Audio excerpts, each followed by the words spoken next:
When I think of the scriptures, the proverbs that come from scripture, my first thought is usually, oh yes, this is wisdom as old as time. And then sometimes when I look at it, I go, oh yeah, well maybe it was wisdom that was true at that time, for that culture, in those circumstances, in those situations. But other times I look at it and I go, oh man, that is so true. That is so true. It's timeless. Now, the one we want to look at today is Proverbs 22:6. Start children off on the way they should go, and even when they are old, they will not turn from it. This is the wisdom that I shared with the father of my children when it came time for them to go to preschool. We need to start them off on the way we want them to continue. We need to start them off on the way that we want them to grow up. The Unity community that I grew up in and that I raised my children in had a preschool based on Unity principles.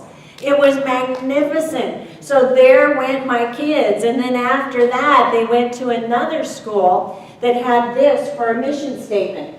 Hana Holy School seeks to develop an individual who is independent, flexible, perseverant, and collaborative.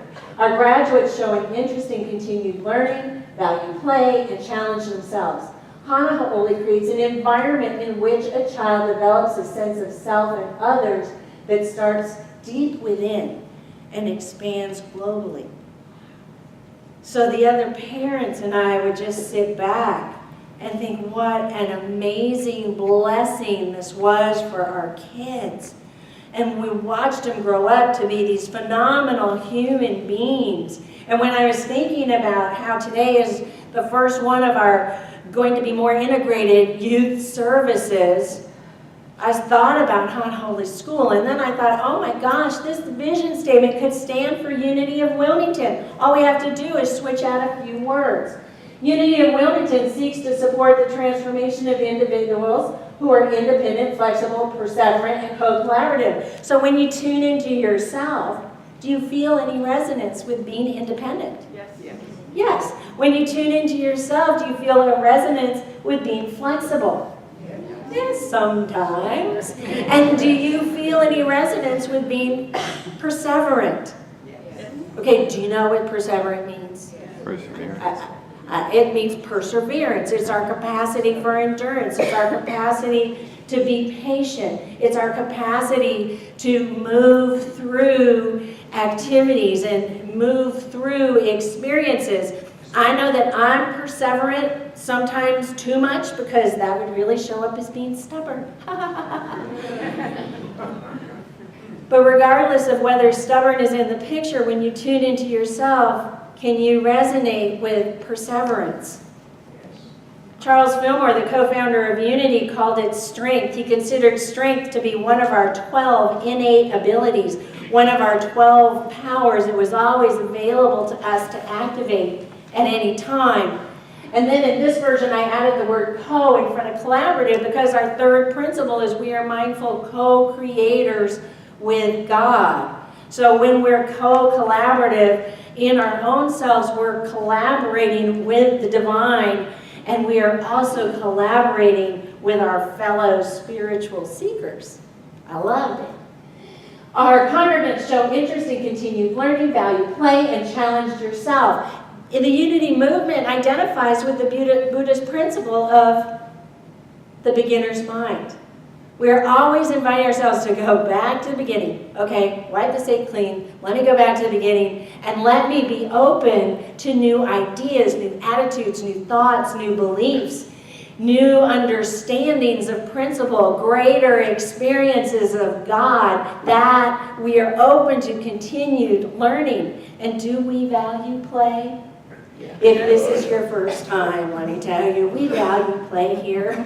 We value it in two ways. One, we have a lot of social activities. We have this phenomenal talent show. We have a great Halloween party. We have Mardi Gras. We have this dinner. Actually, we have a lot of times where we come together and we just play with each other. We're going to have a beach picnic next month. I mean, there are a lot of opportunities just to play. But the other way we value play is that we play with our spiritual growth. we don't always consider it work. Sometimes we actually consider it play and find that valuable. And then lastly, challenging. You may not recognize that I challenge you every week because I'm such a nice minister. I say things like, I invite you, or I ask you to consider, or why don't you take this home and try it on? I'm not like the in your face, I challenge you to do this, like I did double dare you very often. But maybe today, we'll see what happens. And then the last sentence, Unity of Wilmington creates an environment in which we develop a sense of self and others that starts deep within and extends globally. This is what we do when we make our affirmations on a Sunday morning. This is what we do when we make our personal affirmations at home and in the car and at the movie theater or when we're watching the news. This is what happens because we're building consciousness one heart at a time. We are building consciousness one heart at a time. So how many are familiar with the term inner child? Yeah, okay, so like way more people are familiar with perseverant, which is good. So how would you characterize your inner child? Like what characteristics does your inner child have? Playful. They're playful. They're adventurous. They're joyous. They're creative. They're spontaneous. And what are some of the experiences that your inner child may have had that might not have been in their highest and best? Disappointment. Disappointment. Jumping off the roof. Jumping off the roof? With a tablecloth parachute. With a table, Didn't work. didn't work. Your inner child still remembers, I can tell. Didn't work, jumping off the roof. So what kinds of things does your inner child like to hear? Encouragement. Words like, I love you. You're joyful. I appreciate you. You get me into good situations. And what kind of words does your inner child sometimes hear? I hate you. I mean, it just does. And not enough. You're not enough. And what were you thinking? Are you an idiot? Do you know that for every negative thing we hear, every criticism, it takes 5 appreciations to balance it out? Good to know. Every criticism, 5 appreciations. So now I'm going to challenge you. I'm in the body position. No more nice minister for me. My challenge to you is, what kind of words are you telling your inner child? To take a really hard and fast look at what kind of words that you're hearing, what kind of environments you've taken your inner child into, what kind of input are you feeding your inner child? Because what we feed our inner child, those words that are actually teachable words, they shape, they guide, they give a skill set to our inner child. What kind of words are you teaching your inner child? Because when you start them off that way, when they get old, they're not going to turn from that. Ay, yay, yay. Ay, yay, yay, and yikes. When we take a look at what we're saying and sharing and how we're treating our inner child, we realize how critically important our words are, how critically important our actions are. Thich Nhat Hanh says this about the inner child. He says, your inner child and you aren't exactly two, but you aren't exactly one either. You influence each other. As adults, we can practice mindfulness and invite the inner child to join us in the practice. The inner child is as real as the grown-up adult. It's like the seed of corn is still real in a plant of corn. It's there. It's not only a matter of the past. So if the plant of corn knows that he or she is one with the grain of corn, conversation is possible. So he invites us to talk to our inner child, to invite him or her to come up, to come out, and to make an acquaintance with life in the present moment, To stay in the present moment is a practice and a training. And he gives us a number of ways to do this, but he says, take the hand of the inner child, play with it, get more deeply in touch with these wonders of life, and that truly is the practice. And there are some very practical, doable ways we can interact and be with our inner child. There's a picture of him. That's the book that this just came out of, Healing the Inner Child. The number one thing is to write a letter. Say, dear inner child, thank you for being so perseverant. Thank you for being with me all these years. Thank you for your faith in me, knowing that I will one day, today, wake up and put my arms around you and appreciate you and give you words of love that are a balm to your soul. Thank you, inner child, for recognizing that I am now committed to our reunion, to our healing, to a new emergence of a way that we want to mature together with. And then sign your name. The second one's a little more fun. Make a date and keep a date with your inner child. So ask your inner child what it likes to do. Your inner child actually already really knows what it likes to do. And one of the things my inner child likes to do is to float like a jellyfish in the water, in the ocean, just a little in with the wave and a little out with the wave. And I found out this week, if I went to the south side of Wrightsville Beach, just on the south side, the waves are super gentle and I can go in with the waves and out with the waves. So that's a date that's generated with an idea from my inner child, but it's up to my adult self to keep it. It's up to my adult self to actually get in the car, drive down there, find parking, walk around the corner, and then be the jellyfish my inner child wants to be. Number 3 is reconnect with a childhood dream. What did your inner child dream about? What did your inner child want to do when it grew up? I knew that I wanted to sing and dance on the big stage.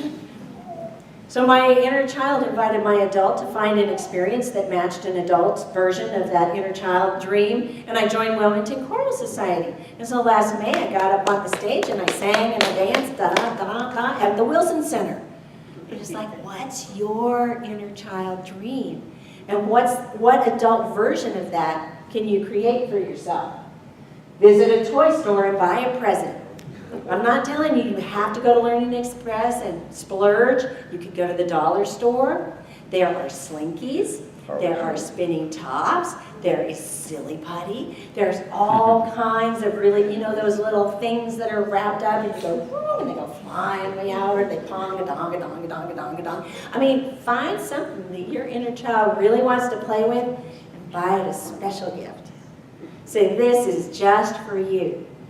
You can do it in the comfort of your own home. You don't have to take it to the Youth Ed Family Beach Picnic on next Sunday, unless you want to.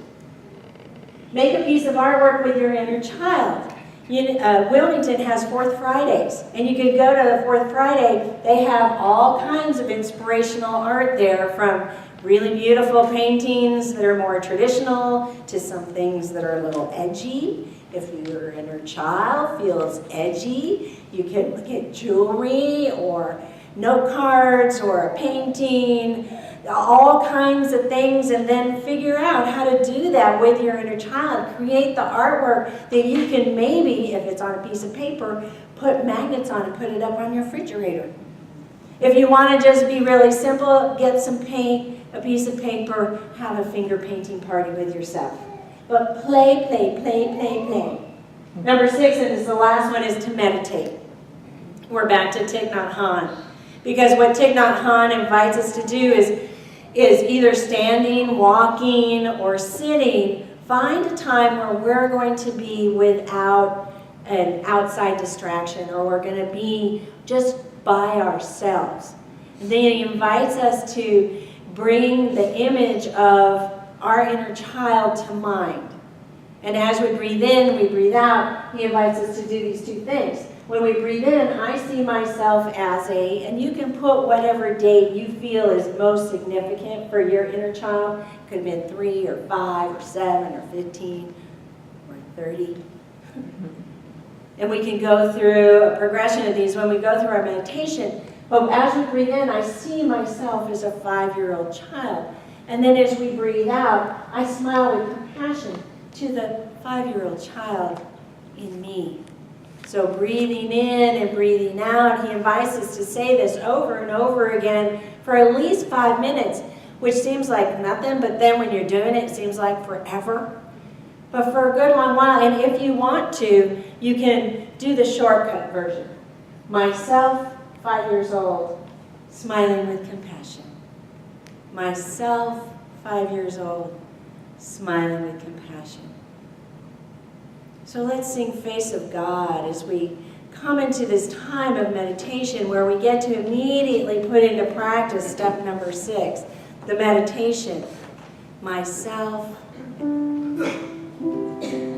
my 5-year-old self, and then breathing out, smiling with compassion.